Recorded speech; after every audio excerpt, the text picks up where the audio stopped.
So this app is going to make your Samsung or Android smartphone feel much more better and even smarter, because this is actually a very specific feature that was exclusive to iOS, but now if you switch to Android you can also have this feature.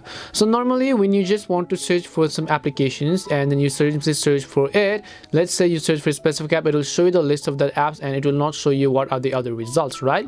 There is an amazing application that is available inside of your Play Store, and the application's name is Sesame. So this is actually a search and shortcuts which is also exclusive for Nova Launcher. If you have Nova Launcher, this app works best, but if not, then you can also simply use your default stock Android launcher. In my case I have the One UI launcher, or if you're using MIUI or Oxygen OS, then you can have different type of interface.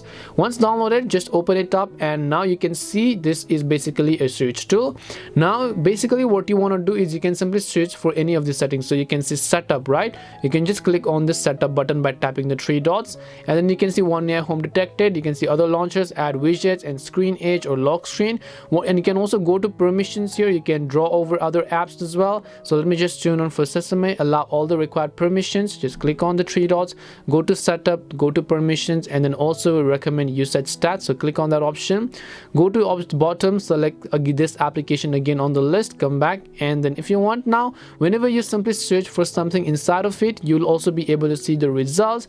But aside from this specific result, you'll also be able to see results. So let's say that you want to search for a song in Spotify. You normally have to go within the Spotify app, but with this application you can just use a search bar, and then let's say that you search for a song, right?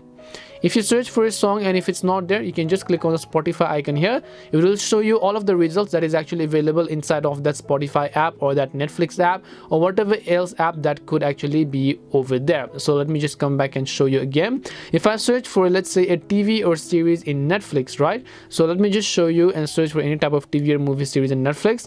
I can just select Netflix over here. It will search for a list of stuff that is available inside of that Netflix application, and this is a wonderful tool that you might actually like and you might even want to purchase or use with the Nova Launcher. So hope this video helped you. If it did help you, then of course make sure to leave a like and subscribe to the channel. If you have got any questions, then feel free to leave them down. Thank you very much for watching till the end, and see you in the next video.